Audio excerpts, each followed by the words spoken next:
cartwheel. No, this ain't right. No, there's gotta be more than the rat race. Gotta be more. Who said we were lost in the first place? What makes them sure? Never been here before, so I'll never be the girl that I was. See, I'll never use the past as a crutch. Seems like right now might really be all that I got. Currency right now is my dreams, my love, my art. Can I live? Can I live? Can I live? Can I live? Just live with me. All I wanna do is, I'm just saying, all I'm trying to do is live, yeah. Love, fear, self-doubt, and self-deprecate. With a heart on my sleeve and a dream to chase. In a world, in a wood, in another time. Deep breath, fresh air, and a crystal sky. And a faithful guy on an open mic. With the spotlight on and the bass up bright. Is it too much to ask for in this lifetime? Oh, I believe there's more than these city walls. I got wings, so I hardly fly. Say the birds I feel so beautiful, but you won't get there until you take flight. Can I live? Can I live? Can I live? Can I live? Just live with me. All I wanna do is, I'm just saying, all I'm trying to do is live. Can I live? Can I live? Can I live? Can I live? Just live with me. All I wanna do is, I'm just saying, all I'm trying to do is live, yeah.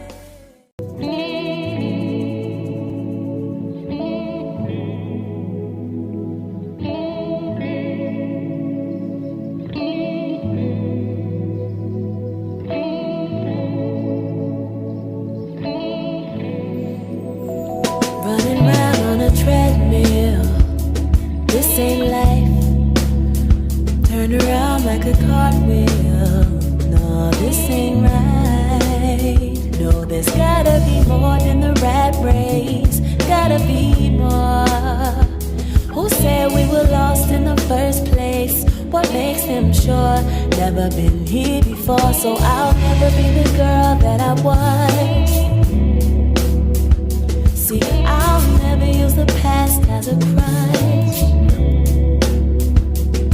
Seems like right now might really be all that I got. Currency right now is my dreams, my love, my art. Can I live? Can I live? Can I live? Can I live? Just live with me. All I wanna do is, I'm just saying, all I'm trying to do is live, yeah. Love, fear, self-doubt, and self-deprecate. With a heart on my sleeve and a dream to chase. In a world, in a wood, in another time. Deep breath, fresh air, and a crystal sky. And a faithful guy on an open mic. With the spotlight on and the bass up bright. Is it too much to ask for in this lifetime? Oh, I believe there's more than these city walls. As I lay me down, heaven hear me now. I'm lost without a cause. After giving it dancing with friends.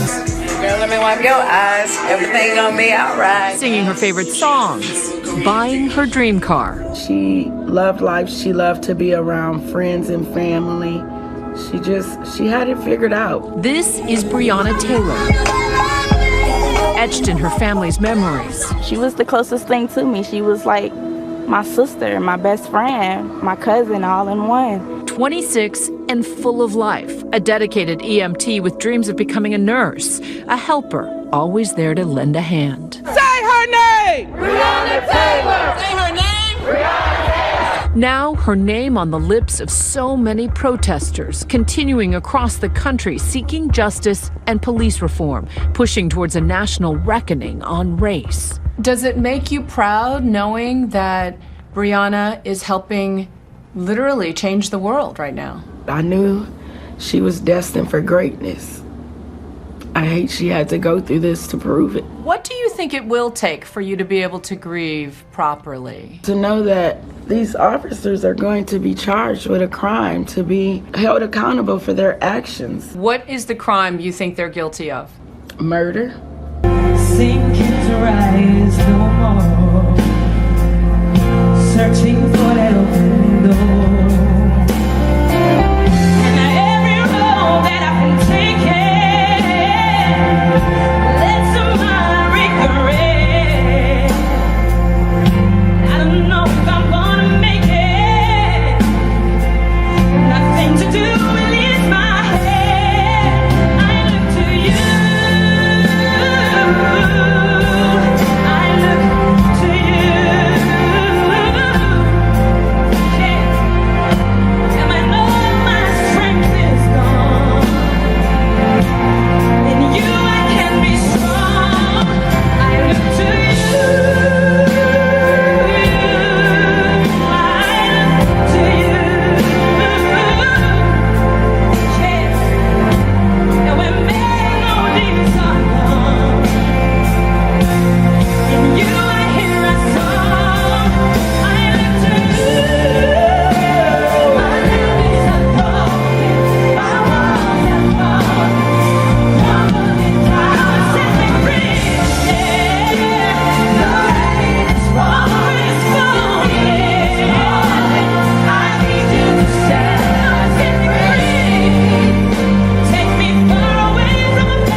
They say life is what you make it. Well, I'm a legend in the making. I know just what I'm made of. They say life is what you make it. Yeah. Well, I'm a legend in the making. Yeah. I know just what I'm made of. Yeah, yeah. They say life is what you make it. Well, I'm a legend in the making.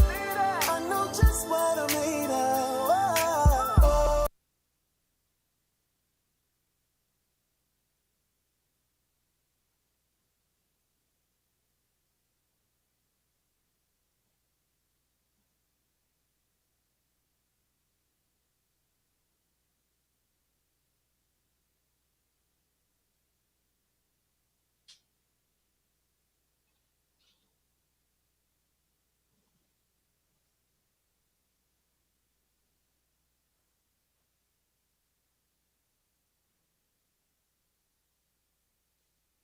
Can you hear me? Okay, I got you now. Woo, I'm telling you. Boy, it's that sound, boy. I don't think they want us to talk about what we're going to talk about today. Yeah. I don't think they want us to talk about what we're going to talk about today. Whew. So I'm going to see if y'all can really hear me. She was saying she couldn't hear me. Let me make sure I'm heard. Am I heard? Yes. Okay, so you can hear me, but I got to make sure my people hear me. So let's make sure they can hear me. You know what I mean? I just have to check it out. Can you hear me now?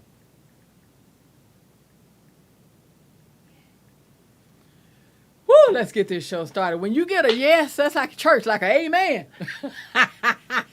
We was having a few technical difficulties, but I don't mind having some technical difficulties especially when I know who is the leader of the free world, and that's been difficult for 4 years almost. I think we're doing okay. So, I want to take a moment, acknowledge all the people out there, and say, I'm just saying. Got to make sure I got my glasses, because see, without my glasses, I'm not about anything. I got to take a moment and say it has been something. And that's an understatement. I have a wonderful guest here, friend, and we're going to be working on something. We're going to tell you about it, toward the end. Yeah, we want to keep you in the guessing. But for those of you who don't know, Mr. David Harper, writer, director, humble, does not talk about all the wonderful things that he has done in his career. And he also is co-host of a show called Melanated Politics, so politics being the thing. I brought him in as not just always a friend to the show, but now he's going to be working with me. I'm putting a lot of irons in the fire, but I pulled him in because we're going to need a lot of help through what we're going through this election and after. So, David, why don't you tell the people hello? Hello, everybody. Peace and blessings. It's a lot going on in the world, and I'm real fortunate to be here with Dion to talk about it, discuss it, because as she said, this is going to be ongoing, and we got to stick together and really communicate and hash everything out. So, as Dion said, we got to get through this, and it's going to be ongoing conversations after this election. Oh, yeah, especially after what we've been hearing. First of all, we're going to talk about real justice. We saw the video as you were coming in with Breonna Taylor, heartbreaking. Let me tell you something. If you losing a child, there is no price you can put on that. So I don't know, if they thought that when they gave her the money, because I noticed that the money was given, the settlement was handled before, the decision of how they were going to handle the murderer or murderers, because that's what, I'm like her mother, that's what it was. And then to find out that, what they call it? Is it one? What it was a one? It's a funny name, like one time. What is some kind of way of they charged him of? It's basically saying that he fired the most shots. One of those shots went into another apartment, and so someone else could have gotten hurt. So that's what they charged him with $15,000 bond that he made in 30 or 40 minutes, and he got out. No murder charges, no other charges. Almost like recklessness, you know what I mean? And I couldn't even imagine hearing that as a mother. I don't even want to go there. But I'm still asking, are we entitled to real justice? Will we get real justice? And when? My thing is I'm holding on to hope. And David, here's where I'm at with you. I saw something you posted, and as a man, it really moved me. And in that post, you were thanking everybody for birthday and things, and I saw that you said that you found yourself clinging to God more. And I've been talking to a lot of women. We've had our discussions, and it's your show, because I wanted to talk to, I want to talk to men. I want to talk to you guys. I want to hear what you think and how you're feeling. And you're a father. You have another son. You have a son. So, so my point when I say I didn't mean another, but you have a son. And so being the man of the house, the father, and everything, and looking at this playing field, what are you thinking? How are you feeling, black man? Like on my Facebook post, Facebook will say, what are you thinking? What's on your mind? What are you thinking about? And right now, it's not so much what I'm thinking about, it's what I'm not thinking about. I mean, I'm thinking about so many things, especially, as you said, as a black man, as a father. My son today, before coming on, I said, what'd you learn in school? And he said, I learned about Taylor you talking about Breonna Taylor, I wasn't expecting that. His teacher's amazing, but he learned about it today. So you're forced to have you're not forced, but you're as a father, you're put in a situation where, and as a black man, you're put into a situation where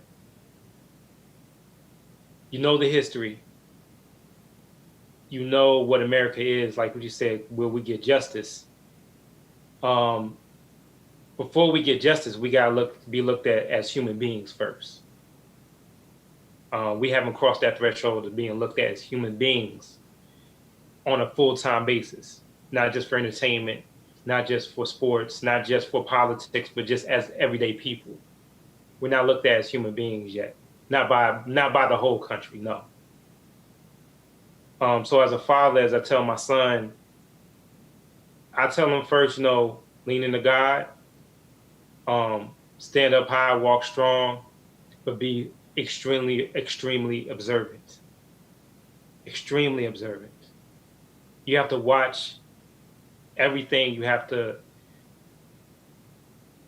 just be mindful of everything. And I haven't told my son this because I don't want to break his spirit, because he's such a silly dude. He loves God. He loves people. He's a goofy kid. I don't want to break his spirit and say, even if you do all that, that won't be enough. Wow. I'm not ready to tell him that. Wow. And then the second part of that, going to Breonna Taylor, her boyfriend or fiance, I can't remember which, but her man was trying to protect her. So as a mom lost a daughter, and children lost their mother, the man who loved her, that was trying to protect her, lost his queen. And he tried to do everything he could to protect her, not knowing what was behind that door. So that's why I said in my post, I lean in the guy, because sometimes you feel like no matter what you do, it's not enough. And you just got to wake up the next day and keep pushing, keep fighting. And take that baton that was dropped in 1968 when Dr. King was murdered, and when, frankly, Bobby Kennedy was murdered. Because that's what this is to me. This is a continuation of that, where we're living right now. And Trump is seizing on it. It's just depending, like what you talked about, the show we're going to be doing. Can we handle the trouble? Can we handle the trouble to fight? Can we handle the trouble to handle things when it gets hot? Because most of us, I wasn't around in the civil rights movement. I wasn't. But I know as bad as it is now, I know it was so much worse then. So the psyche, my psyche's being tested, but I know my elders, their psyche, they've seen this before 1,000 times. So right now it's like, can we handle the trouble to go through it, but finish it? What do you think about people? Because I know I've seen some people on Facebook. I don't hear them now, but was saying that because John Lewis, if anybody doesn't know, that's going to be our honor to him, as well as to make sure we get in good trouble on each show that we do with this. Right. And we're going to get in good trouble because we're going to go there. Right. And I brought David because I know he could handle me and reel me and still let me be me. Absolutely. So, and but the thing about it, I've had some people try to say John Lewis didn't do nothing but get his ass whooped. Now, keep in mind, until I see you take an ass whooping, I'm not really listening to what you say. Because to me, the fear of, and I got to go there and bring some funny in it. When you watch Friday, and he had Craig, and Craig had a gun. And he said, well, you're man if you put the gun down. And he let him know. He said, son, put your fist up. So he put his fist up. He said, this is all you need when you're going to fight with another man. You know what I mean? Because you'll live. You're going to live to fight another day. So the point is, I say that for a reason. We also have to acknowledge each other with black on black crime. Because when they see us make a halt and understand that we really love each other, and we not going to hurt each other no more, so that means we're not going to allow you to do it do the same. And I said, so when the brother said that, I said, some of the reason y'all are shooting each other is because you're too scared to just take an ass whooping. You scared you might lose. Somebody might whoop your ass, Mike Tyson that ass. And so when he says that, and I tell you that someone says that, what do you think? My nephew sent me a video of a young brother basically uttering the words that you just said about John Lewis. And I text my nephew back. I said, I don't have time for somebody who's probably living in their mama's house talking about who somebody is and isn't. I gotta see you walk like a man.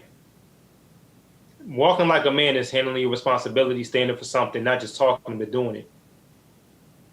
And for me, it's just I don't right now where I am. I don't in this space I'm in. I don't give any credence, any respect to that.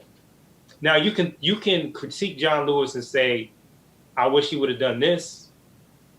More so on the political side, maybe not the activist side. Activist side, he went to the utmost, the highest point that most activists can do. But as a politician, if you want to critique him here and there, fine. When I hear about brothers saying that, I listen to them and I say, they broken inside. When you said they just don't want to take a butt whooping, it's beyond that. They're broken inside. They're lost. And it's understandable because this country will break you. This country will break you. And most of these brothers out here, sisters too, just as a community, we out here, we've been broken for a long time and don't even know it. We think we're good, but we not.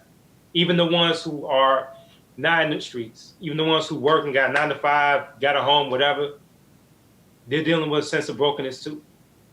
But the ones out here that's been in the trenches, they've been in the trenches for most of their lives. They've been broken since day. And that's the reaction of people who are broken. They don't know this country, what the United States has done to the black community. And when I say have done, I mean, I'm talking about, whether you're talking about slavery, Jim Crow, to recent history, the 80s. I know they get on Joe Biden and the crime bill, but that's really the bookend of the war on drugs with Nixon, which is a whole other conversation itself. After we went through the civil rights movement and we got to late 70s and 80s, and when Reagan came in, that extra push on drugs to our community, the extra pulling of resources out of our community, that broke us. So when anybody hears a brother's talking about like they're quicker to beat somebody up or shoot somebody out of anger, it's because they're broken. And they don't know how broken they are. And that puts more onus on us as a people to be like, we have work to heal us because only we can do that. And we have to be in a position to do that. I mean, this show is a part of that. Other shows like Millennial Politics and other shows across the platform. That's the one beautiful thing about, what you're doing is because you're giving another sense of blackness, another sense of love, another sense of acceptance with you and your beautiful wife. And so for me, it's just all of us getting hands on deck saying, hey, we got to heal. And so to answer your question, I know I'm long-winded with this. Mm-hmm. When I hear a brother say, oh, John Lewis didn't do this, or, he's got his butt whipped, or I hear about, what are the black politicians doing for us or whatever, they can't see everything because they got so much pain in their eyes, so much pain in their heart. And I can say that too because my mom was a deputy sheriff, retired out of Fairfax County, Virginia. She's my hero, her and my dad. And she was the first black woman to retire her position in Fairfax, Virginia, the third woman in their history in Fairfax County to retire as a deputy sheriff. And all the brothers she talked to and that was locked up, they when the way she talked to them, they never had nobody talk to them like that. And that broke her heart. So yeah, they broke it. So that's really my thoughts on it. And David, it's deep because I'm looking at you, and people don't know we know each other. Like we know each other, and our eyes almost look alike. Because there was a time when you and I was around each other, we had a glow. You know what I mean? Like our eyes glistened. Even with you going through the death of your father, there was a strength I still saw inside you, and you had a word of saying that you felt like that you were going to get through it. But I see something that I see in a lot of people's eyes right now, and when you say broken, yeah, and it's because so many are already broken. This is breaking. You know what I mean? As well. And as my friend said, Denise, I had her on last show, and she was saying that she has to hold on to hope to not go into the abyss, and she refuses. But then I got some news yesterday, other than, it started, let's go back. It started last Friday for me. I'm getting ready for a show, and they tell me that our Supreme Court Justice Ginsburg has passed away. Now, the selfish part of me was 44 days or 40-some days before the election. Oh, my God, what's going to happen? But also, the humane and humanity in me also said, will we find someone that will do the body of work that this woman has did for the majority of her life and serve? Because a lot of leaders or a lot of people that do great things, especially for our color, unlike John Lewis, that's why we take it so hard, because we lost Martin, we lost Malcolm. And somewhere in us, there's that divine need to have leadership or guidance. And my thing when young brothers say that, now that you're telling me they're broken, that helps me a lot. Because I feel like if you feel that something is not right, then fix it. Or die trying.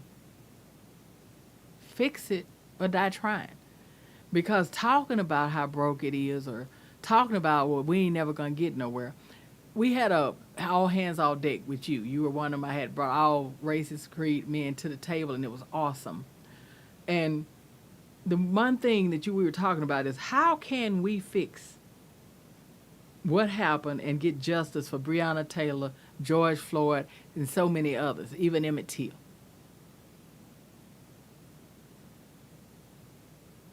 I mean, what can we do? And I'm talking to a deep brother. I mean, what was the name of the book you wrote for the NBA? NBA, Not Just League, but a movement. I'm a re-release it soon. My sister Tia, and Eric also pushed me to re-release it, so I gotta do it.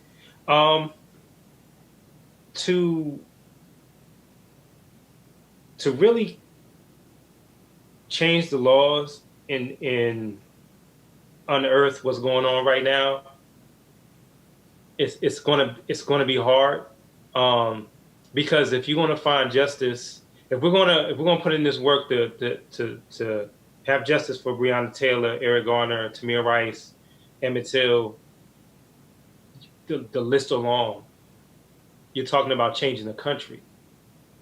And the reason why I say that is because what most people don't understand is that, let me put it to you like this. I have 4 brothers, 3 sisters. And only 3 of us were born with the right to vote. The Voting Rights Act was passed in 1965. And that was, if I'm not mistaken, my math isn't off, that was 55 years ago? 55 years ago. So I think the Constitution was written in 1730-something, 40-something. Yeah, you're right, 1700s, yeah. 1700s, Yeah. 1700s. I know where you're going with this. So you're talking about, so you have to understand, black folks being relevant in this country, melanated people, black people being relevant in this country is a new concept. And I don't think people realize that. So when you're talking about when we're talking about Breonna Taylor and the money that they gave to her, that's a recognition and saying we were wrong. Yes. But the police officers getting off is a recognition of saying this is still America. This is still. So if you're talking about rewriting everything, rewriting the laws, you're talking about rewriting something new that's not from the vision and the standpoint of a white male society of a certain ilk. And I have to say this from a certain ilk, because all white men aren't the same, but all the laws were created by white men of a certain ilk. We weren't supposed to be a part of that. No, we were considered cattle. We were saying exactly. So in order to turn it, we have to understand the fight that we're in, where a lot of people don't, which means you have to vote. First, you have to demand, and then you have to vote often, every 2 years. People don't understand, not just presidential election. So everybody who's voting for the presidential election, make sure you vote the next 2 years in 2022 for the Senate races as well as the House races, and then in 2024. Every 2 years there's an election. You have to understand the way this country was written, the way it works. So in order to do that, we have to understand that as a people. We have to really, really be consistent. Consistency is key. Consistency is key. Dion, let me give you an example. For all the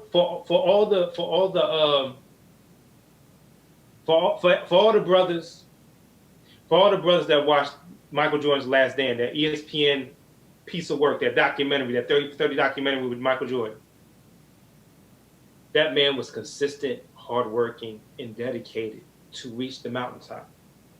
And it was hard for him. It wasn't perfect. He probably would have done some things differently if he could go back in the past. But he stayed consistent. And he changed the game. And that's the same consistency. I use that because that's a simple example. Michael is a simple example. But that consistency and that daily, that hourly, that determination and understanding what it's going to take to change the game. Anything, the game, you got to do it. And you said it right.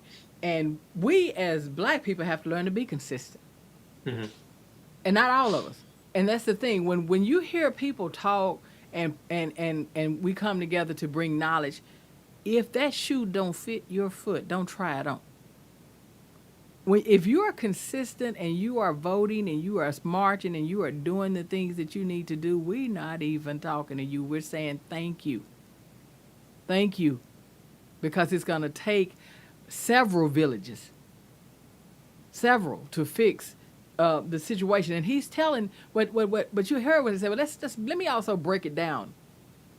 1700s to 1965. Count those years up. Get back with me. And that is why my brother is saying it's going to take some time. But we can start. And we have started. And change has. The mother got $12 million. He broke it down for you. That was them saying we did something wrong.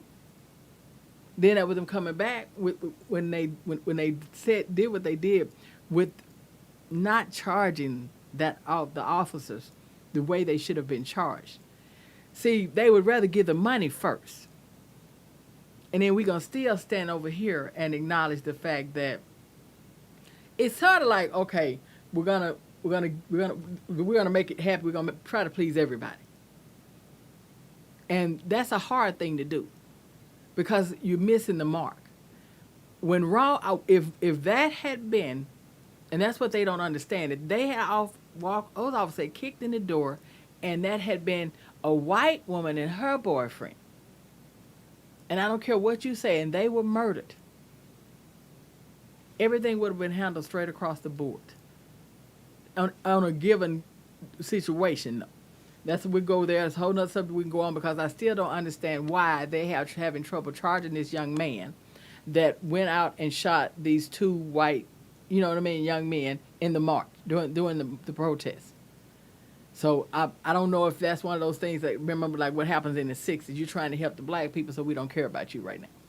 Exactly what it is. Yeah, and so that's still what he's trying to let us know.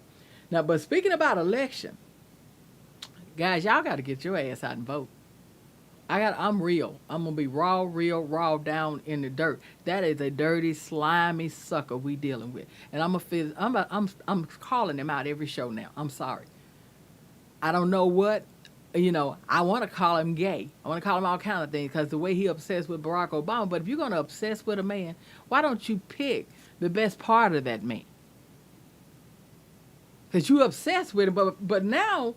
I'm looking, and I'm hearing them ask him one simple question: if you lose this election, will you concede? He keep talking. He sounded like a 4-year-old brat, and I know all that stuff don't matter to him. You know what I mean? And I'm gonna let you guys hear what he said because she asked. It was asked just out loud and on live TV. He let it be known. I'm gonna challenge the Electoral College. So the part that angers me is we're trying to change that anyway. So I got to get some understanding on what the hell is going on that we can't get justice for Breonna Taylor. That stuff, the stuff that's going on right now should be enough to have us so charged up that by the time everybody leaves the voting booth and before nightfall, they should be able to announce that he is no longer president or no longer in this office. And and the only way, because he's talking about the mail-in ballots.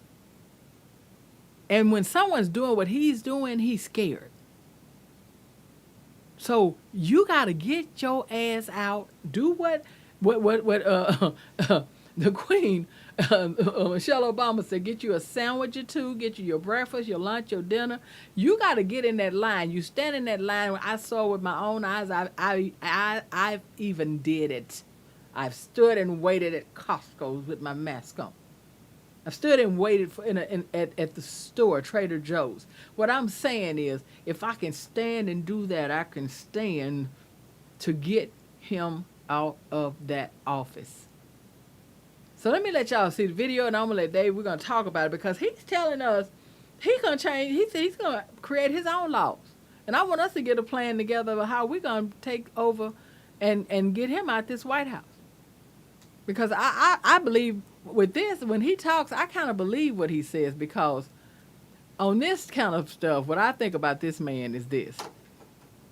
My thought of him is he'll do anything in his power to hold that seat. What you think, David?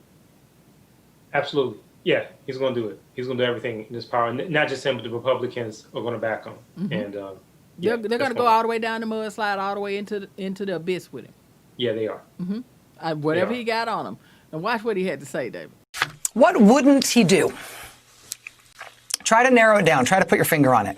What is a thing that you can think of that might conceivably be used to keep this president in power that he wouldn't do even if he had the chance? What is the thing that is a bridge too far? Something that could work to keep him installed as president, but he wouldn't resort to that because it would be too bad for the country. It would be too extreme.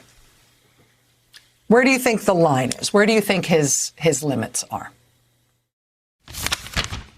Will you commit to making sure that there is a peaceful transferal of power after the election? Well, we're going to have to see what happens. You know that I've been complaining very strongly about the ballots, and the ballots are a disaster. I understand that, but people are rioting. Do you commit to making sure that there's a peaceful transferal of power? We want to get rid of the ballots, and we'll have a very peaceful. There won't be a transfer, frankly. There'll be a continuation. The ballots are out of control. Get rid of the ballots, and there won't need to be a transition of power. There will be a continuation of power. Get rid of the ballots, and there won't need to be a transition of power. There will be a continuation of power. What does he mean by get rid of the ballots? He literally means get rid of the ballots.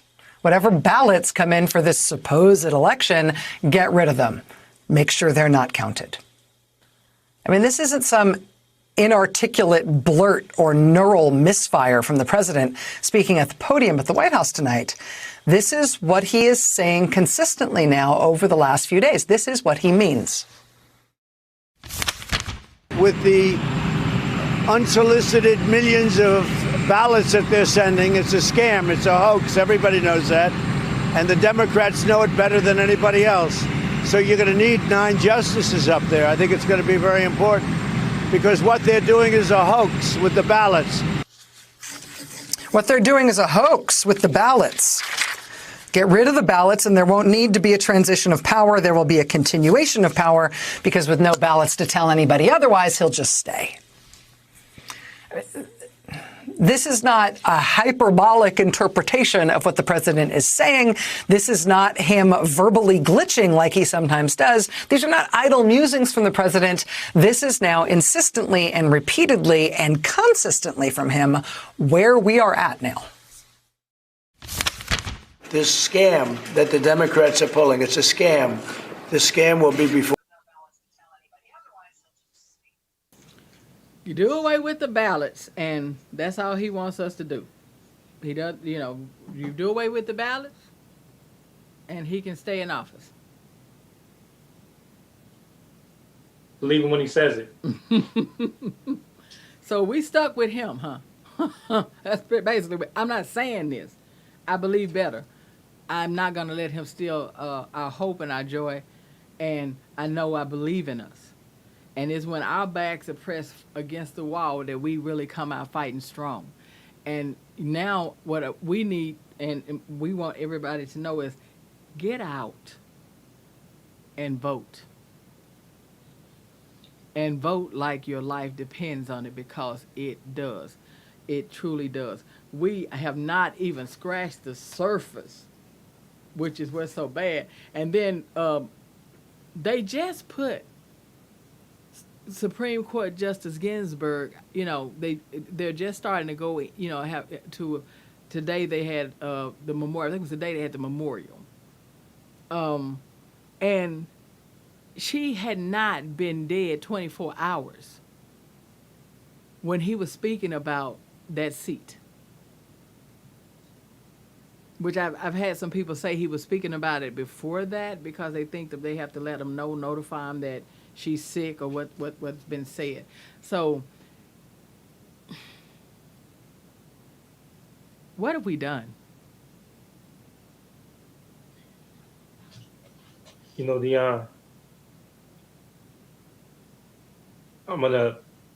this is how serious I want people to take this, because as much as I talk politics, as much as we talk politics, as much as we were in a political climate at our old jobs, the first time I voted was in 2004 because I didn't vote in 2000. I wasn't politically active. I was one of those brothers that walked around that didn't vote, didn't really understand how important it was. But when I started researching the history of this and really understanding how important that 2000 election was, and the reason why I go back to 2000 is very important. In 2000, when George Bush, I can't say he won the election in 2000. When he stole the election in Florida. The Supreme Court stopped the counting. Now, understand that his brother at the time, Jeb Bush, was the governor of Florida. Mm-hmm. And the Supreme Court stopped the counting. And that changed everything because that gave George Bush two Supreme Court justices. And when Obama ran, he got to put on 2, supposed to put on 3, but he got to put on 2.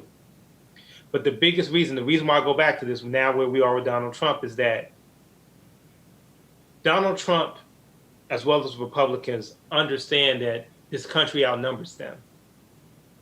And the only source of power or basic control is through the courts. So they weren't going to not appoint.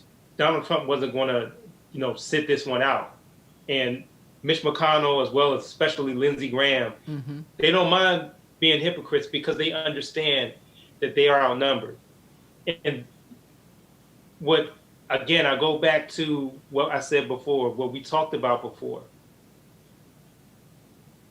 This country was with the Constitution was written in the 1700s, and it's really about to change because it's supposed to be we the people. Well, now the people look a lot different. Yeah. A lot of, and not even look different because I know people like to jump on identity politics. Let me just say this: people think differently, no matter what shade, ethnicity, sexual orientation, whatever it may be. All of us think differently. This country is very different now. So when you see this Supreme Court fight and people don't understand, the courts make the laws to protect those cops that shot Breonna Taylor. Come on. So all this comes around to that. All this comes around to that. So right now, this election battle is real. It's very real. It's real. It's real because just 5 years ago, I mean, actually, I think it was like maybe 6 years ago, Supreme Court, no, it was 5 years ago, they basically weakened the Voting Rights Act. They weakened it. The 5-4 conservative-leaning court weakened the Voting Rights Act, making it certain states to be able to free will and just, kind of play games and change the vote, suppress the vote, throw out ballots. I mean, that's what's going on, and people don't understand if having Barack Obama win twice. The first time Barack Obama won, and me and my wife talked about this several times. In 2012, that's what struck the fear. That's what struck when the fear. He won the second time. When he won the second time, because you have to understand that Mitt Romney, and if you're a political junkie, and if you're not a political junkie, just bear with us. Mitt Romney was probably the best Republican candidate since Reagan. Yes, he was. And good hair, wife, kids, looked the part. The quintessential man, spoke well, businessman.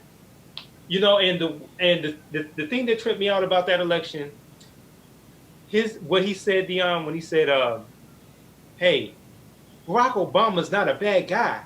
He's a family man, and he loves his country. He's just not qualified to do the job."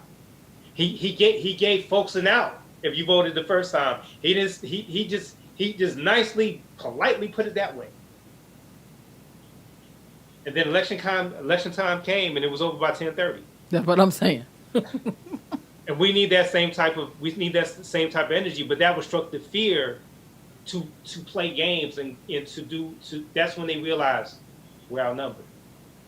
That was the day in 2012 we're outnumbered. We have to go hard and because remember that's when they wrote the what is the name of it that they wrote? Because we now have the independence. It's something that they wrote.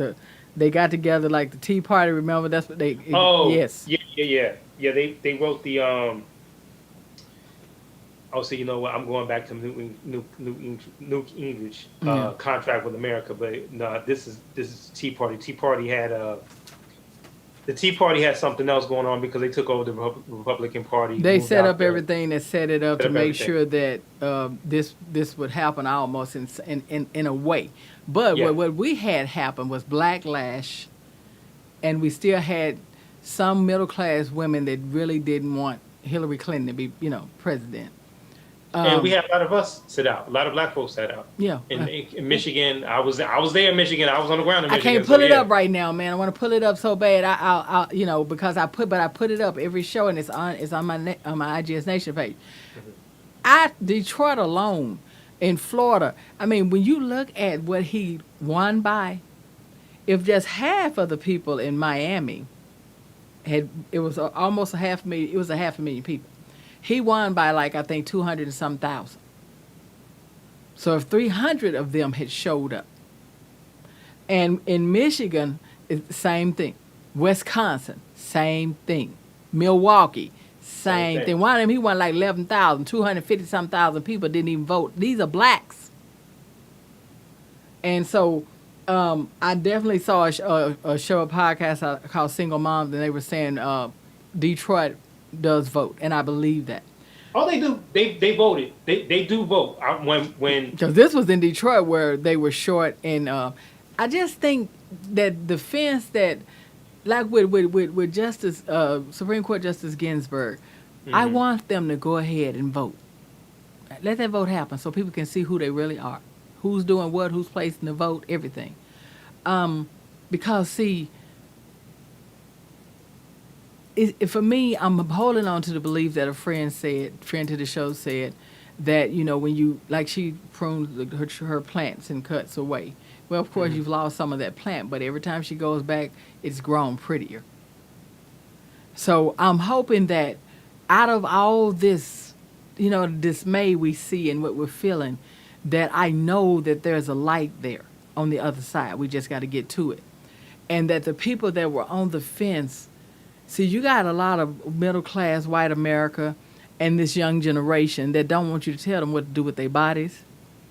You can't tell me when I can have a baby, what should happen, how is this going to happen, you know, and then looking at the fact that you got to remember something. It's been a short time for women with the right to vote, and for women who, if you got pregnant, your job they would either give your job away, lay you off, you come back not with the same position, and all of these things, these are all, it ain't just what they want to do to us, to Black America, or to brown and, you know, Jews. It's what they want to do to women as well. These are old white men, and this is their last time around. And like you said, what they're feeling is the loss of control and power. And we'll go into the abyss to save it. So guess what, guys? We got to get out and go into the sunlight to keep them from destroying it. And we got to vote. We got to place that vote blue up and down that ticket. Zip it in your president, because just in case he do that, we need the Senate. So we need a backup plan as well. And we got to keep the House. So you got to understand all this. You got to look at your House of Representatives. You want to look at your Senate. Your president, yes. And then when you're going in for your down ballot, that's why I played the video for you guys last week. Understand how the system works. You got your executive branch, your judicial. You got to understand what's going on. Your senators, you got to understand all of this, how this works. From city council to mayor to your governor to your senator, you know, your judges. All of it works together. That's why on my show I try to bring all that in. But the thing about it is, David and I may come out as political geeks, but we know and we do this for us and mainly for you, so that you will know, and you'll know how we can fix it. Now, I was surprised he had the audacity to show up to pay his respects to Ginsburg. But in doing that, David, I want to show people what happened. And we're going to talk about it, you know, because sometimes... Cindy McCain, widow of the late Senator...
Yeah.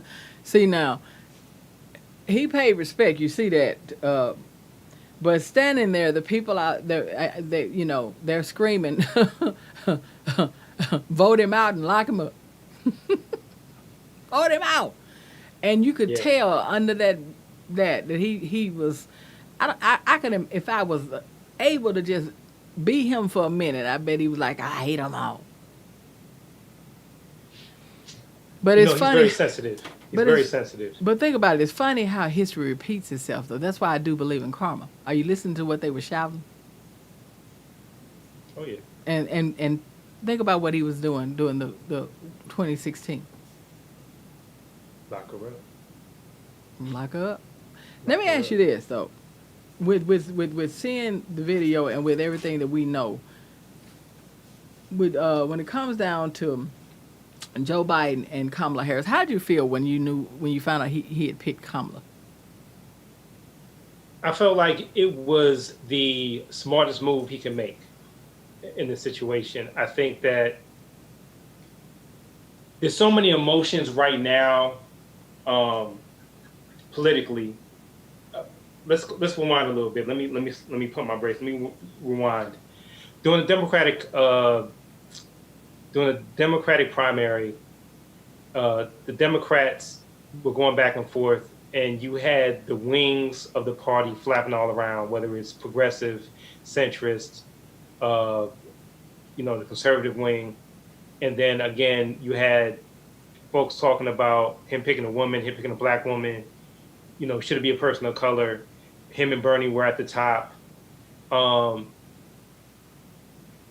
thought Kamala was the best option for him, because this is a very imperfect time.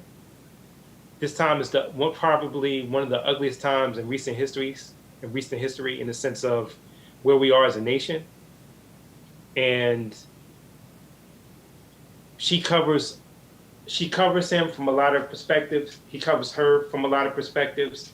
They can't cover it all. There are a lot of black folks, black men who I've spoken to who, you have some that just like, I'm ready to vote. I'm gonna support her, support him, and you got some saying, what difference does it make? Because I've had these conversations before. And then I have some progressive friends who are, they're not doing Medicare for all and this, that, and the third. And my mindset to everybody is that if you don't think this matters, then what we've been talking about with Breonna Taylor and George Floyd, and what we've been talking about with the environment, for those who care about the environment and the wildfires and the Arctic melting, and for those who care about people being able to just live day to day without the stress of how I'm going to pay my bills, when am I going to get shot, when the police come, how am I going to feel. If you care about any of those things, then I don't see how you don't vote. Because this is a step in the direction of where you want to go. It might not be the 5-6 steps you want, but it's a step away. It's definitely a step away, going away from where we are now. And so when he picked Kamala, I thought it was the best choice he could make. It's, if you watch basketball, if you know anything about the NBA, it was Rick Pitino back when he was coaching the Celtics. He said, Larry Bird, Kevin McHale are coming out that hallway. Look, we're not going to get another Barack and Michelle. We're not going to get. I know a lot of us wanted Stacey Abrams. Mm-hmm. Stacey is. I love Stacey. I love it. I love the energy and what she brings. What Joe Biden and Kamala are going to do, because the one thing Kamala is, she is an extremely intelligent, focused woman. And when it's time for them policies and arguing the policy, there's not, I'm not going to say no, there's not near person, there's not near Republican on the other side that can go against her. No. There's not one argument you can make when it comes to like, when it comes to policy. Let's say the Senate, Lord willing, we win the Senate. We got the House. And the House passes a bill that a really strong criminal justice bill, a legit criminal justice bill, where you got the progressive wing, the conservative wing, the moderate wing, everybody, the Congressional Black Caucus mixed with the Progressive Caucus mixed with the Hispanic Caucus, everybody come together and say, this is the bill. They take it to the Senate. Chuck Schumer's like, yes. And then Mitch McConnell, being the Mitch McConnell he is going to be like, no. Kamala's going to come down and Kamala's going to come down and just surgically dissect them. Yeah. Because that's what she does as an attorney. She's going to, and so that's why he needs her. And that's why, frankly, we need her.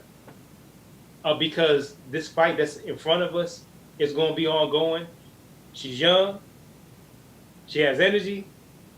And we're going to need that all the way through. So all in all, I was happy with the pick. And I understood it. I totally understood it. I understood why. I understood for where we are now.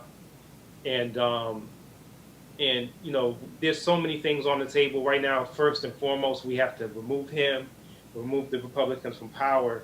And then that's when the work starts, because it's going to be so many battles about, you're going to hear, everybody's going to hear Republicans say that the Democrats are going to break precedent, meaning they're going to end the filibuster, which I'm sure we'll talk on another time. That's a whole other conversation. Oh yeah, we're going to talk a lot on a lot of things. We're talking about political geek here, but just in general, I'm happy that he chose Campbell. I really am. I mean, I was too. I was saying her. But I think that she's going to bring what he needs. And I think that Joe is going to pick a strong team as well. And that team is going to be the foul. Because he's already letting them know, look, young bucks, I'm passing this on. So that's why don't think you're not going to see, Buttigieg again.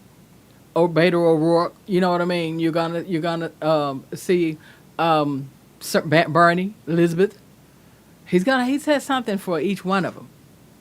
As you could see, he was working the room the whole time the debates were going on, which I can see a little bit now why he was a little off kilt and everybody was thinking the other. Joe knows how to work people and work a room, and it's genuine.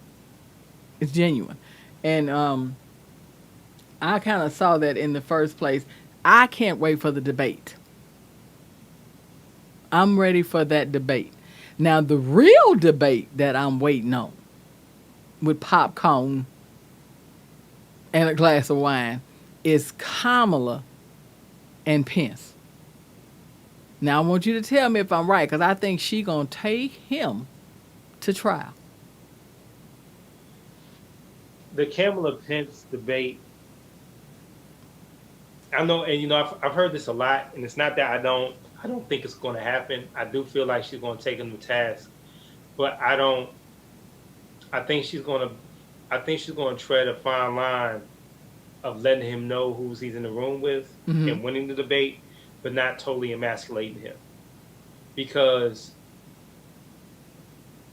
the one thing about Pence, even though I don't agree with any of his politics, I think he's a hypocrite in so many different ways. But the one thing that's the biggest difference between him and Trump is that Pence actually believes what he believes. Yeah. He believes in what he believes. When he was a governor in Indiana, when he had the I don't know if it was the same-sex marriage bill or yeah, that's what it was. It was the same-sex marriage bill. He believed that, and he was ready to go down and lose some money until the NCAA and the NBA and all of them said, no, we're not going to play here. So what you going to do? He's like, well, we're going to change the law then. We're not going to do it. He believes what he believes. So Kamala, I could see really intellectually just beating him on points and him running to talking points, but not taking him down so bad to where, because you talk about like suburban white women, to where he's like, where they look at her and be like, you shouldn't have did him like that. They're cool with the whole Kavanaugh, the way she dissected Kavanaugh, Barr, yes. Pence is going to be a different thing because even though he's not a popular guy, he's a guy who believes in conviction. So I think she's going to get at him, but she's not going to. If it was Trump, I think she'd pull his pants down. You know what I mean? I really do. Yeah, and I think I agree with you too, and I truly know what you're saying. Oh my God, it's funny because I really get what you're saying, and I think I think you're also saying it's not going to even take all of that with him. Because like you said, the only thing that's going to hurt him in this, and I still say she's going to emulsify him, and that's trying to defend Trump. Now, if she takes it that way, which I think she will, because he's been caught in a lot of lies trying to defend the president. And that's what happened with Hillary's VP, and Pence ate him up. Because Pence went at him, remember, about Hillary. I do. And he spent the whole debate trying to defend Hillary. And that kind of threw it off as well. And so when you have somebody like 45, and she knows what she knows, and COVID, and then if you were the one and you knew, why did you let him take back over? You know, he took it, remember, he gave Pence the ball. This is your ball, COVID-19, run with it. But now, I do know this, that I would be worried a little bit too, and if I was Trump, I'd be trying to hold votes, steal electoral colleges, do everything I could do as a whining baby, because you know, if you lose this election, you're facing a lot more outside of the White House than you are inside right now.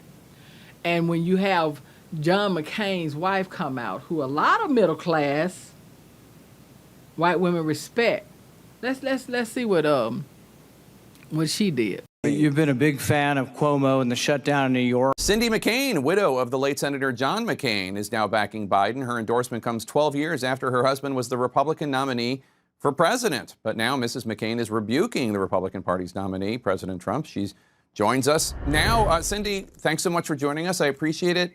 I have to say, I've known you for 21 years. I've covered you and your family over two long time, yeah. two John McCain presidential campaigns. In 1999, if someone had told me that you would be endorsing a Democratic presidential candidate, I would not have believed them. I certainly understand that. I wouldn't have believed it. So I'm just glad to be a part of this campaign and glad to be, obviously listening and being able to be helpful in, within this issue of electing Joe Biden. But let me say, if I may, first, I pray for the community of Louisville right now. This is a perfect example of why it's so necessary to listen to our communities, listen to people of color, of different people that are different, people that are the same. We have to sit down now and really try to mend this. And Joe Biden's the one person that can do that. In announcing your endorsement of Biden, you wrote, quote, "There's only one candidate in this race who stands up for our values as a nation, and that is Joe Biden." So what values are you talking about? Because obviously you're a longtime Republican. I know you disagree with Joe Biden on a number of things. What values does he stand up for that you support? Well, integrity, character, courage, empathy, and things that make a person a good president. It's been very tragic to watch the year 2020 unfold for the obvious reasons, but also for the ones that aren't so obvious. And Joe is the one person that, as you know, worked across the aisle with my husband on numerous issues, and did it civilly. There was no discourse or no hatred spewed. He did it civilly, and he did it with the respect of the people involved, and of course respect for our country. And so Joe's the one person I know, because I know him. I've known him for 40 years. I know he's the one that can do this and that will do it. One of the things you've talked about when in endorsing Biden is that you both have had sons who served in the military. Obviously, Beau Biden, his late son, served in the military. Your sons, Jack and Jimmy, served. None of the president's children have served. And then, of course, there's... Well, she said it. And and to be honest, when she came out and did this, not trying to line things up, but like you said, I pay attention. And that's why I tell people stay focused. This is after this that 45 came out and said, well, I'm going to steal electoral colleges if I have to. You know what I mean?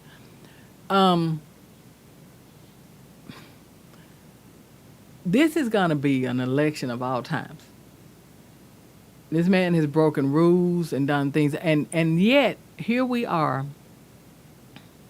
And I saw something where somebody was saying, and no, it was Judge Matthews, that said they have did more to Mike Vick about dogs. You understand what I'm saying? Than what they're doing, and that was his thing about Breonna Taylor. But now when we go back, we have someone else that really, I think Biden should take to the shed, and he walks the line with saying, you're a murderer with COVID-19. You know, because again, as I said, I was always hoping he just was that dumb. That kept me, you know, just on, you know, that he was just that dumb.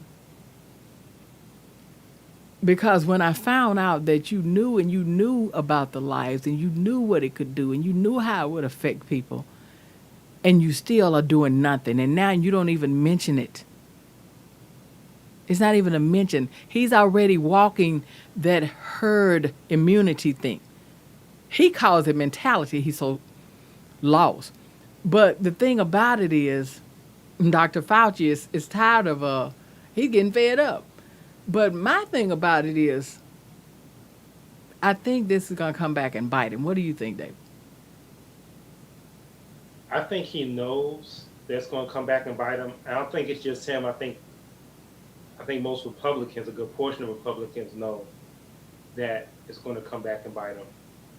Where when you see John McCain's widow say that she's endorsing Joe Biden, and then you have Mitt Romney's wife, if I'm not mistaken, doing an event with Michelle Obama. Mm-hmm. It's tough for you to win an election because they represent so many women. That's a large group of women that are going to vote, and basically there's no angle to run to. So you have to, instead of earning it, because you can't earn when you burn so many bridges. Mm-mm. The only option is I gotta change the game and change the rules. I have to do it from that perspective. And when it comes to COVID and the way Trump handled it, for people who didn't follow Trump or didn't know about Trump really, only with The Apprentice, that's where they know Trump from. Trump as a real estate tycoon or businessman or however you want to call him, publicity was his thing. Mm-hmm. Good press, bad press, publicity is his thing. And basically, he knew COVID was going to be bad publicity for him. I mean, when you heard the tapes, the tapes where he was recorded talking to Bob Woodward, he sounded probably the most intelligent in those tapes than he does when he does his press conference. I mean, literally, he sounded like he knew what was going on, but he understands that he's on, this election's going to be tense. And he has to work any angle he can and not making him look like he can't do the job. So that's what that's really about. It's about spin. He is the biggest promoter ever of himself into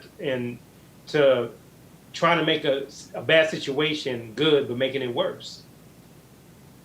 And so when we're talking about, as it comes back around to the election, and watching Cindy McCain, watching Mitt Romney, Ann Romney, come out and say she's going to do a fundraiser or do an event with Michelle Obama, or whether you're talking about just the numbers of them losing. When I say them, I'm talking about Republicans losing suburban white women.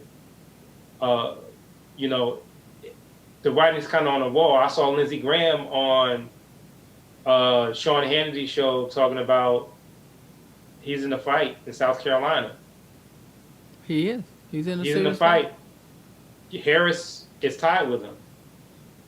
That's real. I mean, McConnell's not doing too good either.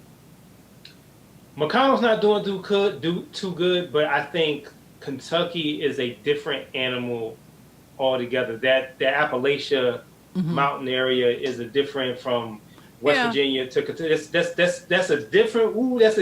Different. I think that what we want to say we can't say when it comes down to Kentucky. There's a reason. No, we can't. We can't even go there because I know we here though. Yes, we here, right? We're definitely here with it. Yeah. But in South Carolina, definitely Georgia, North Carolina. But the thing about it, we don't need McConnell's. But it'd be awesome to get it. But if not, we can still, we take the Senate, he gone anyway. Yes, absolutely. He gone anyway. And he going to answer for a lot of low down, dirty things he did. But still, if y'all have any money, and I'm country, if you have any money, just $1, $2, find those candidates that are running against Mitch McConnell, Lindsey Graham, all those Republicans. Guess what you do? See, I'm saying this to a lot of California and New Yorkers because we're going to win. California's gonna seriously. So give some money also to these southern states. Help those candidates, help support them because they needed to advertise, do show ad, do their ads, commercials, all of this to put their face out there. So people can know this is who I am and I am running against this man. And this is what this man has done and what he is doing. They had showed, this wasn't even an ad with Lindsey Graham. It's just him already, talking about, it caught him lying 3 or 4 times about the way they handled Obama when he tried to put his Supreme Court justice through. And when that would not be the right thing to do, we're not gonna. And then you flip around. And so today he was making a statement, and it was where I just dropped the pen and said, you know what? Fool me once, you know what I mean? Shame on you. Fool me twice, shame on me. And I have to make sure we say what the late, I wish she was here to talk to us right now. Dr. Maya Angelou, with that deep voice, when someone shows you who they are. She didn't say second, third, fourth. Believe them. Absolutely. And Lindsey Graham, this is a lot. Mitch McConnell, y'all, if you're thinking these people are going to change, they won't even change if we change the leader of the country. If we put a different person in the Oval Office, they still not going to change. And some of these people have been serving your state, and you've got nothing to show for it. Kentucky, if COVID is there and on a bad run, you don't have half the things you need to survive. But I can promise you, Mitch McConnell is filthy rich, and he probably. I'm at the largest hospital there, doesn't even have enough ventilators. I don't think the state may have enough masks. And sometime or another, you got to look at this thing. And then Trump even outlandishly said, I'm so glad I ain't got to shake those disgusting hands. I like repeating, because he wasn't talking about ours, David. No, he wasn't. What? No, he wasn't. So, last question. Why do you think that cult mentality is there when it comes to Trump? If you listen to talk radio, Trump gets. It's not a surprise to me in a sense because again we're political junkies. One thing I used to do when I lived in Detroit was listen to talk radio on the conservative side because I like to know what they're thinking. I don't know anybody personally that conservative, and I don't even want to put conservative in there or think that particular way, that rapidly. But I listen to my share of Rush Limbaugh. I listen to my share of Mark Levin. I listen to my share of Laura Ingraham before she got on her show. I listen to my share of a number of conservative talk radio hosts. And there are people in this country that feel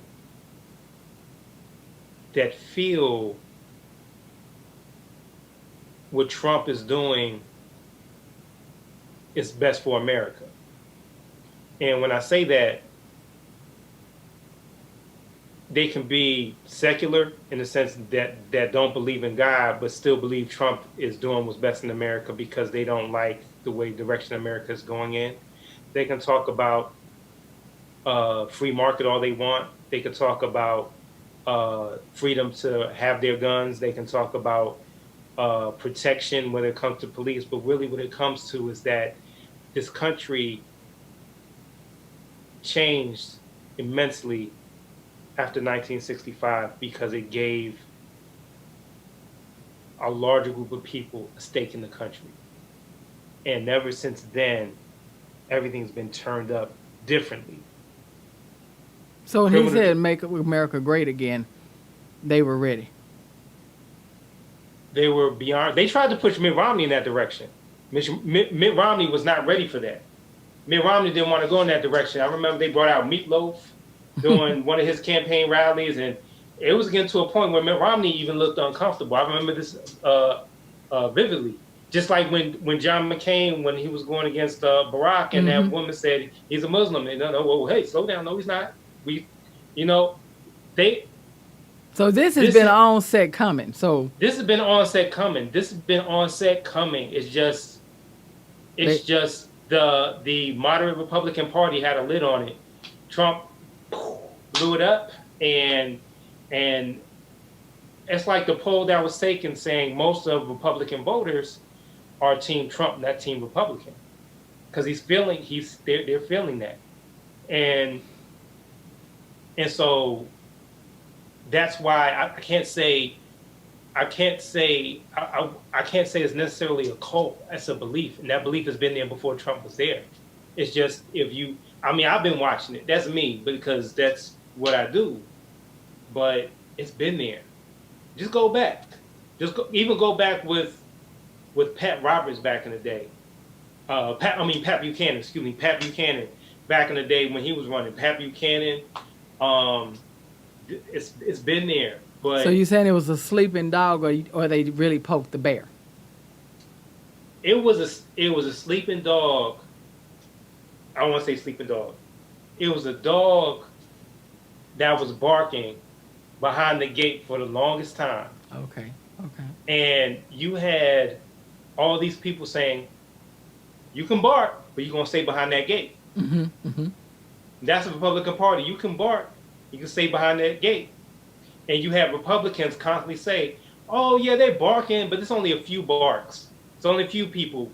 We are the Republican Party. We're not racist. We believe in small market, whatever it may be. Then comes Donald Trump saying, oh, no. I'm going to let the dog loose. I ain't going to put it on the leash either. Because this is who we are. No, he's saying, I'm going to open the damn gate, and I'm not going to put the dog on the leash.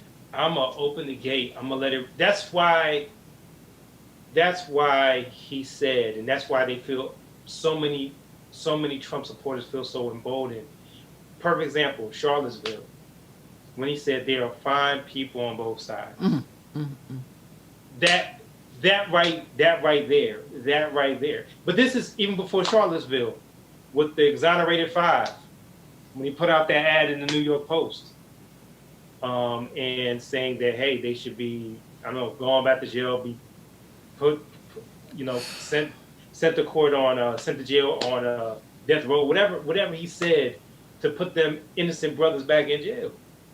You know what I mean? But that's the way he's been. And see, my thing is, I agree with you.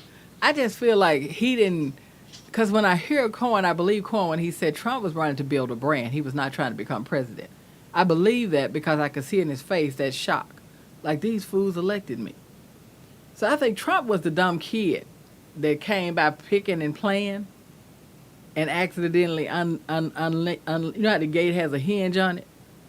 And you that kind of badass kid where you always messing with something and you kept thumping and thumping until you finally, that it popped open and then you kind of moved out the way. And you didn't have any idea this dog was going to run around biting everybody. You get what I mean? Because you ain't clueless no way because you were caught in yourself. And then you're going to go run and hide, like throw the ball and hide my hand. But you're going to go run and hide while everybody's running a mask about it. But then you realize you're the one that unleashed the beast, and now people are looking at you, and you're powerful. You get what I mean? You set us free. So now that power has made you not only. It's sort of like, and I hate to put it this way, but like to me, because I heard a lot of times, I could be wrong, but fact check me, I don't care, it's Suge Knight. But I heard at first he was a pretty cool guy. Until he got to be over Def Jam. You know what I mean? Till he created Def Jam. Death Row, I mean, and Death Row. And the big strength, I really don't know, I ain't gonna lie, because, I like Snoop, I like Tupac, but, like he said, I'm a political junkie. I hear you. I'm with you. I'm still with Anita Baker a lot, but I love hip-hop. But the point is, when I look at that, I could tell he was a guy that got too much power. And it got out of control, but look where he ended up, is my point. True. Yeah, so, True. We can look at that. But the other thing is our country is going to have to deal with COVID-19. And I think that the leader that is in now and his hinges and his dogs, the minions, everybody, there are going to be a lot of people that are going to have to handle and deal with COVID-19. And there's going to be a lot of more things uncovered about that. And at some point, someone's going to have to be answer for these lives. And we have a doctor, Dr. Fauci. Dr. Fauci is getting tired.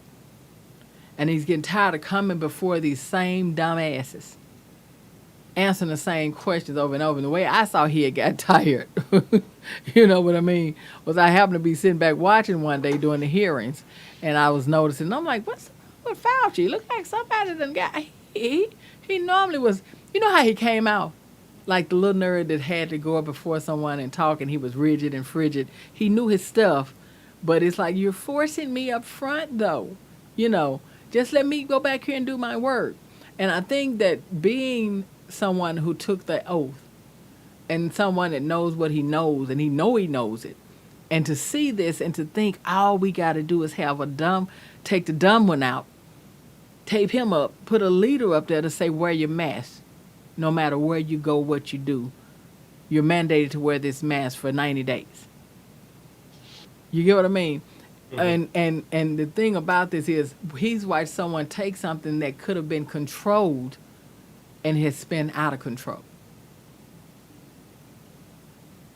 And I think, Mike, if we don't, Mike, I'm used to talking to my camera guy. But I think, David, if we don't really take this seriously and vote this out of office, we really got a rough road ahead. Rough is an understatement. Wow. Rough is an understatement. If Trump, because not just Trump, it's what comes with Trump. It is the millions of Americans that want America to be a certain way, that doesn't believe in others, different. Okay, this is the best way to put it. There was a reason why Medgar Evers, Emmett Till, Kennedy, John F. Kennedy, Dr. King, Bobby Kennedy, and countless people in between were murdered during that period of time because we weren't supposed to have the right to vote, as well as women not having the right to have a voice. Mm-hmm. You're right. There was, and this is not like, this isn't, we're not talking about the early 1900s here. We're not talking about the 1800s. We're talking about 50 to 60 years ago, where Americans were killing Americans, beating down Americans, putting dogs on Americans. Mm-hmm.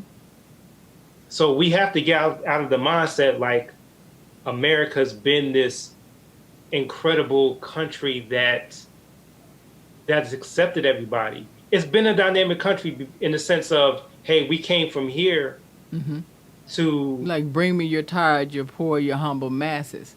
Right. But inside that with the hand holding, inside America, when you even came to America, there was a race they had been dominating for ever.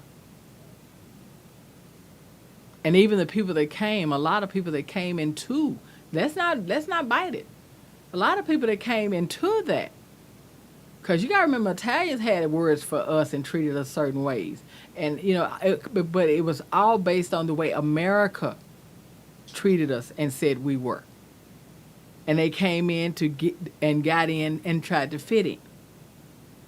But America still talked about each one of them too, didn't they? Oh yeah. Yes, they did. They did. Spaghetti eating, they had something to say. So the thing about, America, we're a big melting pot. But you're right, there's a side of America, and a lot of it comes from the southern side. And I'm going to be real with that. That's why you didn't want to say what you wanted to say about Mitch McConnell. I'm right, Mitch McConnell. Mm-hmm. So there's a side, and I grew up from that side. That's why I told you there was a sign, and that sign may be still there, where they said blacks over the side of the track by 10 p.m. The sign is there, still there. It hasn't gone away. No. And so, and so when you have that and where they took down, let's be real, all the monuments were part of, what part? Was it north? Was it south that had to come down? Mason Dixon line all the way down. That's what I'm saying. I'm just saying.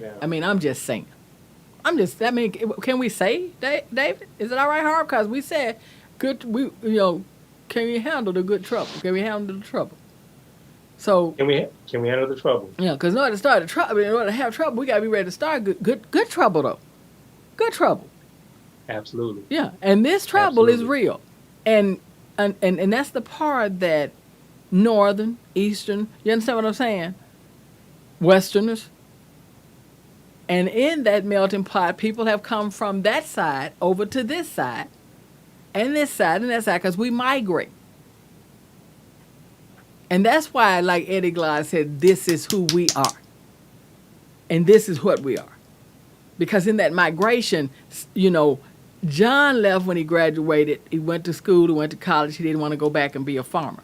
But that didn't mean he didn't hear granddaddy and uncle and all of them talk about. Do you follow what I'm saying?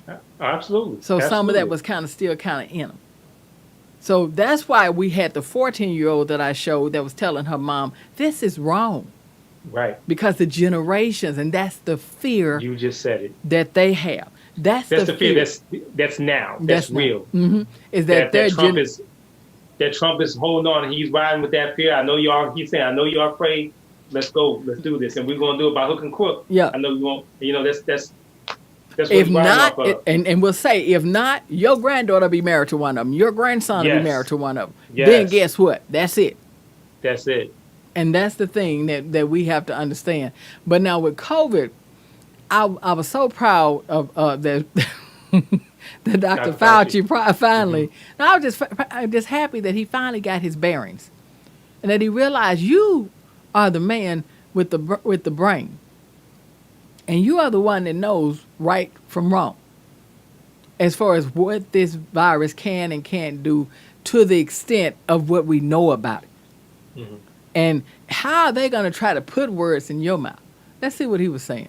You've been a big fan of Cuomo and the shutdown in New York. You've lauded New York for their policy. New York had the highest death rate in the world. How could we possibly be jumping up and down and saying, oh, Governor Cuomo did a great job? He had the worst death rate in the world. No, you misconstrued that, Senator, and you've done that repetitively in the past. They got hit very badly. They've made some mistakes. Right now, if you look at what's going on right now, the things that are going on in New York to get their test positivity 1% or less is because they are looking at the guidelines that we have put together from the task force of the 4 or 5 things of masks, social distancing, outdoors more than indoors, avoiding crowds, and washing hands. Or they've developed enough community immunity that they're no longer having the pandemic because they have enough immunity in New York City to actually stop. I challenge that, Senator, because I want, please, sir, I would like to be able to do this because this happens with Senator Rand all the time. You were not listening to what the director of the CDC said, that in New York, it's about 22%. If you believe 22% is herd immunity, I believe you're alone in that. There's also the pre-existing immunity of those who have cross-reactivity, which is about 1/3 of the public in many estimates from studies, which would actually get you to about 2/3. I'd like to talk to you about that also, because there was a study that recently came out that pre-existing immunity to coronaviruses that are common cold do not cross-react with the COVID-19. Hey there, I'm Chris. That's what I'm talking about. Do you see what I'm saying? You know what that was? What you know what that was? What was that? That was north-south. That was a straight up north-south Yankee versus Southerner. That was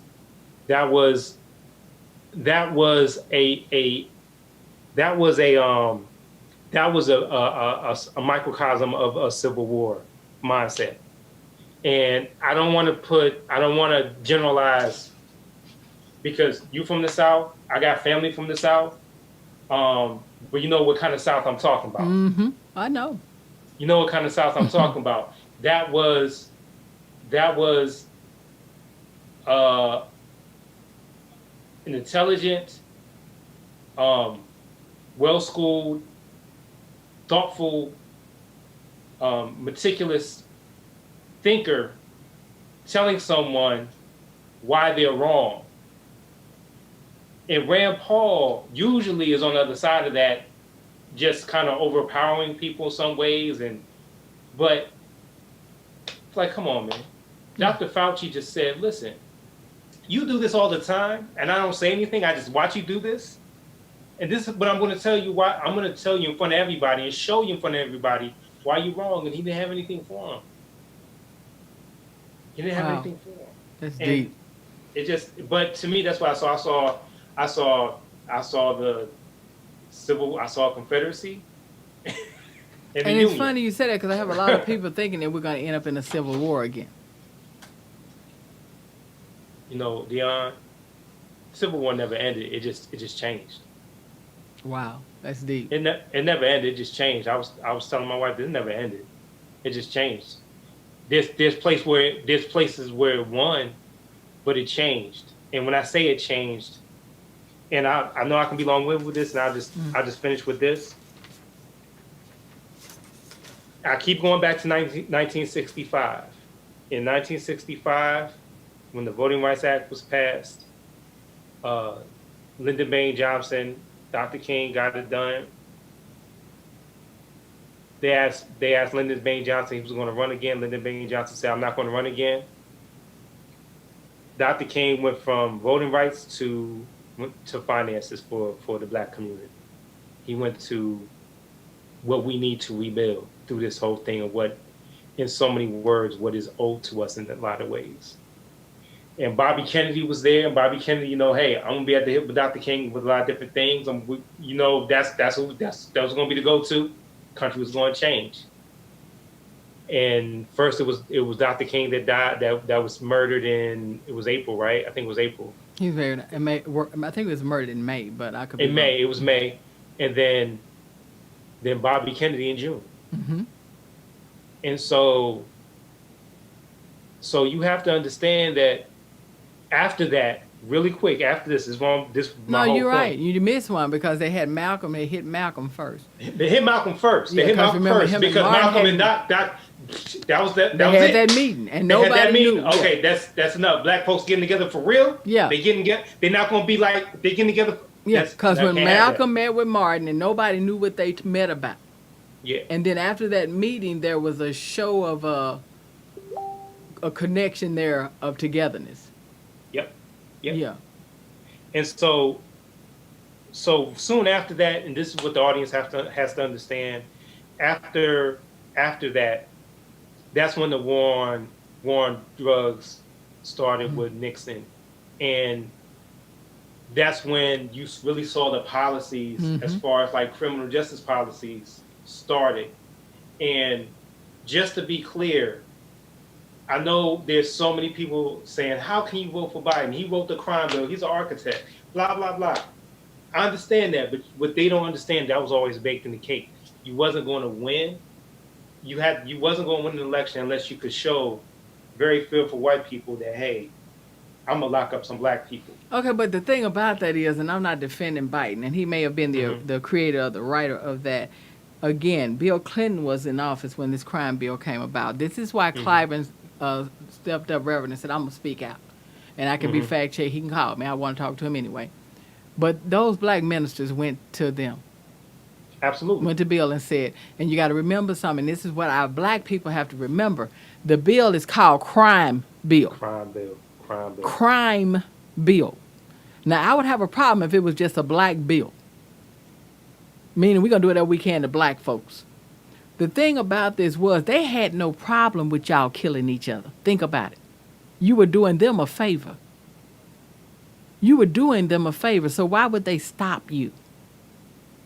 So the person that stepped in to help the ministers. And it was a thing where we're going to be indebted for years if we do this. Because Biden knew that whatever I try to do, like run for president, this is going to cause me a problem. Clinton had a plan when they all did this. Because they asked Clinton, Biden, all of them, will help us. They're killing our young kids innocently. They're getting caught in the crossfire. They're grabbing my son. They're forcing them to be in the gangs. What can you do? Because the moms were praying in their prayers, right? Mom go to who? The ministers. Ministers, yeah. That's right. And then who were the ministers try to talk to the young boys, young girls. Indeed. They, so they went to them and said, what can you do? Get them out of our community selling drugs. We're walking around and crack stuff. We're stepping over things. Get it done. If you want our support forever, fix this. But they thought that Gore was going to win.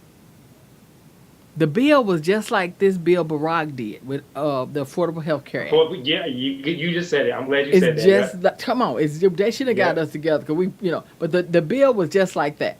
And what Obama banked on is what Bill banked on. Obama was banking on Hillary winning. And they could amend this bill and lock it in to the point where this would be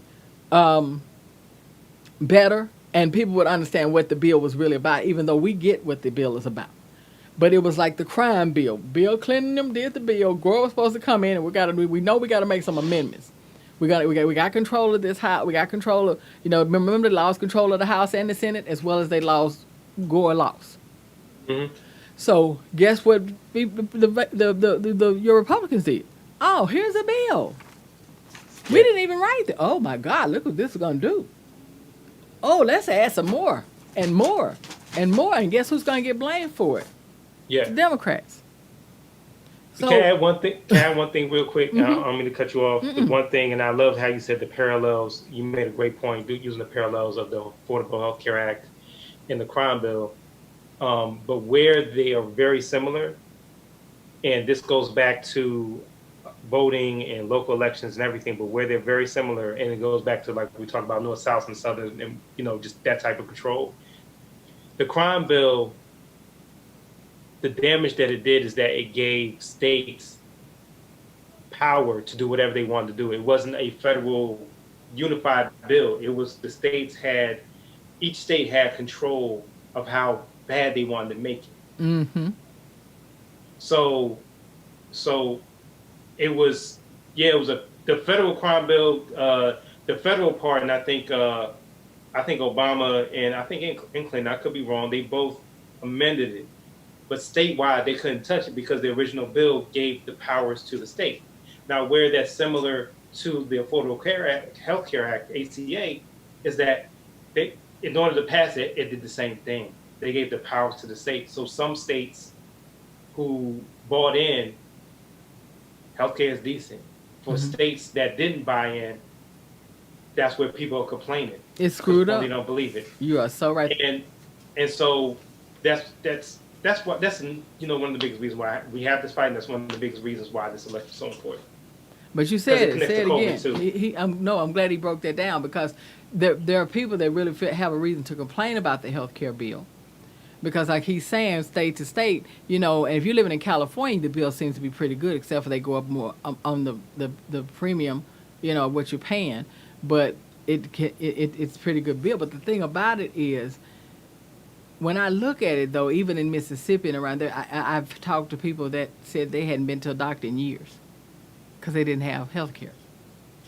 And the thing about this is, I want to know what is going to happen with the health care bill, with women's rights. It's just so much that I want to see, and I hope to God that we're able to get in control. And that way we can probably add more people to the Senate. I mean, to the, I'm thinking about, my Senate, if we win the Senate seats that we need to take control, and we contain and maintain the House, which we have, if we don't get the presidency, there's still more that we can do. And most importantly, we can add, the president is the one that can appoint the Supreme Court justice, but we can make sure none go through that we don't want. Thing about this is, if we are fortunate enough, and I feel and see the sign that we're going to get the presidency, no matter how he fights, that I think that what will happen there is we're hoping that Biden will be able to appoint more Supreme Court justices to level the playing field. And I'm hoping, David, that can be done. Am I right? I think that can be done. I think another thing that might be done, Kavanaugh, is that they tried Kavanaugh for perjury on the stand, because Republicans didn't allow other witnesses to talk, and there's other evidence they decided not to bring in. So he perjured himself on some things. I know there's it's in history, it's recorded of him perjuring himself. They could do that, and truth be told, I don't think they would do this. They could probably do the same for Clarence Thomas, because they almost did the same with him. There were witnesses that didn't. I don't think they'll go back that far, but why not? Why not? Because that's one way of doing it without adding. Yeah, but I'm like, fair is fair. Y'all found 30 years. Fair. Y'all went back 30 years on Bill Cosby. Gone back 30 years on Clarence Thomas. Yeah, I mean, you could do that, and you could add one more person or one more. I always add one if you take Kavanaugh out, and you can add two. That right is there, and that is with everything that they've done, I hope we know how to play like sharks for a minute. I think for the first time, I think they are thinking that way, because I don't know if you saw the press conference with Chuck Schumer and AOC. When I saw the press conference with Chuck Schumer and AOC, I said, "Oh, this is a game changer," because you're talking about two people that do not, see eye to eye, but see on the same accord when it comes to RBG passing away and what should happen. And then Chris Coons, who's one of the most center conservative Democrats, say that everything's on the table. And looking at them, I don't think it's hyperbole. I think they know something. I think they know something. But even on the Senate side, and this goes to another conversation, DC statehood, Puerto Rico statehood. Yes, my wife was talking about that. And all those things. So yeah. I think the Democrats have a lot of tools in the toolbox. Mm-hmm. It's just and they may not do everything all at once as a just hit everybody all at once, but I think it'll be a succession Yeah, of yes, they things. do. And Nancy Pelosi said that they had some things on the table, but she wasn't disclosing it, and I no, believe I don't think they're gonna show their hands. I don't think Mm-mm. they can. I don't think they should. They didn't show their hand with we're gonna get off of here and get it and go. But with Kamala, when he was picking Kamala, nobody had a clue. They kept that secret like never before. They did. No one had any idea who Joe Biden was gonna pick. They did. They kept it. They kept it on. So I think they're learning. online. I think they're learning. But anyway, it's been wonderful. And Yes, and, it and is. I want the people to know that we won't be as long with what we're going to be doing, but we got something good for them. We're going to get in some good trouble, and it's called "Can We Handle the Trouble?" Can we handle the trouble? Yes, we can. All right. Yes, we can, because we're doing it, and the show is definitely going to be in a little bit of honor of John Lewis, but also making America wake up, open your eyes, because we just beginning to fight. And the thing is, we're going to get in some trouble, good trouble. And we hope that you can handle the trouble, because if you can't, David and I sure can. And Yes, we indeed. got your back. So we want to Always. make sure that we let everybody know. And David, give the people something wonderful to leave them with, and then I'll give them something, and we're going to go out. I want everybody to be strong. I know some challenging days ahead beyond this election, COVID, and just the mentality and the mental anguish people are feeling just on a daily basis. But you know what? Like what Dion said, the sun is coming out. So walk towards the sun. Don't walk into the abyss. Walk towards the sun and keep moving, because better days are coming. Just keep pushing. Love it. Guys, we are standing in the midst of something. Now, when we call it the mist, it's like fog, because you don't really know what you see. And sometimes what you think you see may not be what you're seeing. And that's aggravating, because there's nothing like walking or standing or driving or moving in something and you can't see your way through. You have no idea what's in front of you. But there's this thing called faith. And sometimes we're forced to walk by faith and not by sight, because there's something higher that wants us to understand who's really in control. And there's something higher that wants us to understand that at some point in time, the battle is not yours, it's mine. But in the end, if you understand this and you keep stepping in faith, the victory will be won. And that is won by the righteous, the true righteous, and the people that are trying to do right and be right. So what I want to leave you with tonight is, let's try to do right and be right. And let's claim the victory. And as David said, there's no room for us in the abyss. There's so much room in the sun. There's so much room in that light. And that's where we have to look. So we're going to look to the hills, from where our help comes. So I want to let you know one thing. As we go out, we are definitely thinking about the family of Breonna Taylor, Ahmaud Arbery, George Floyd, Castile, so many. But for that mother, help is on the way. Just hold on. Just hold on.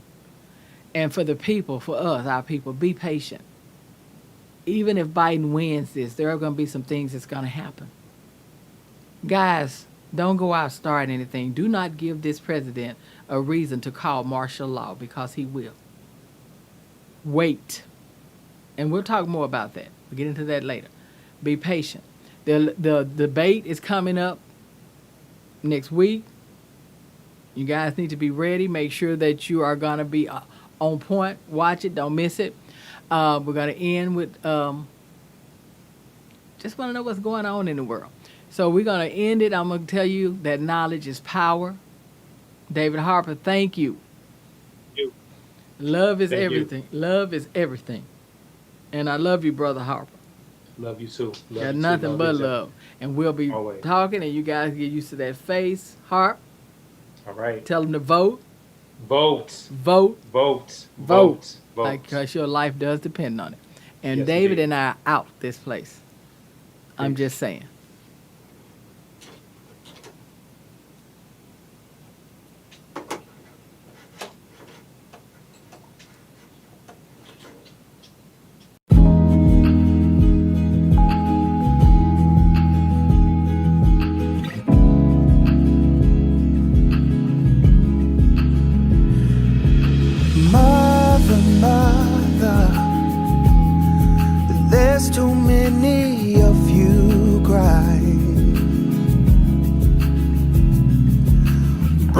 brother, brother, there's far too many of you die. You know that we've got to find a way to bring some loving here today. Oh, Father, Father, Father, we don't need to escalate. War is not the answer, yeah, for only love can conquer hate. You know that we've got to find a way to bring some loving here today.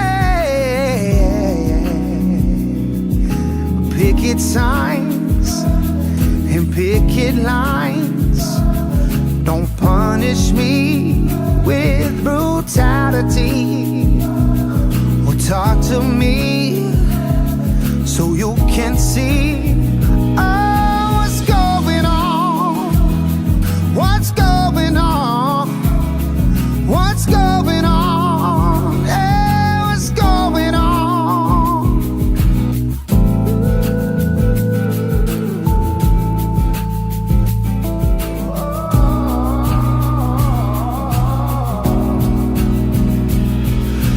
Mother, mother, everybody thinks we're wrong,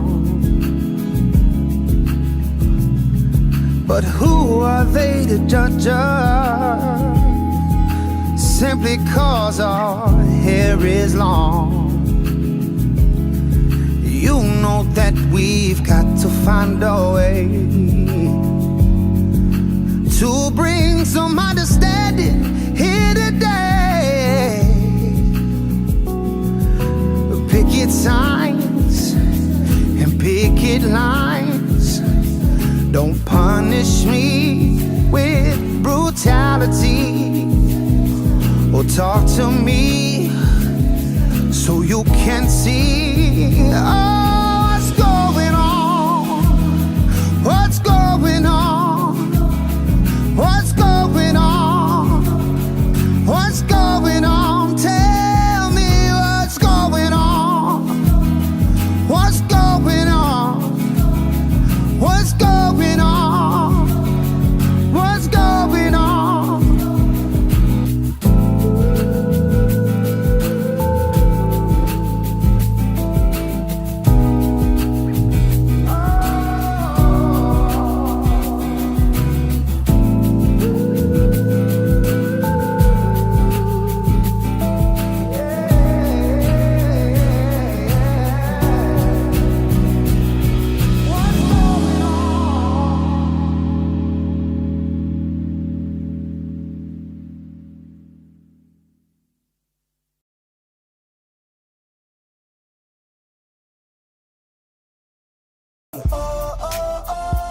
They say life is what you make it, but I'm a legend in the making. I know just what I'm made of. They say life is what you make it, yeah, but I'm a legend in the making, yeah. I know just what I'm made of, yeah, yeah. They say life is what you make it, but I'm a legend.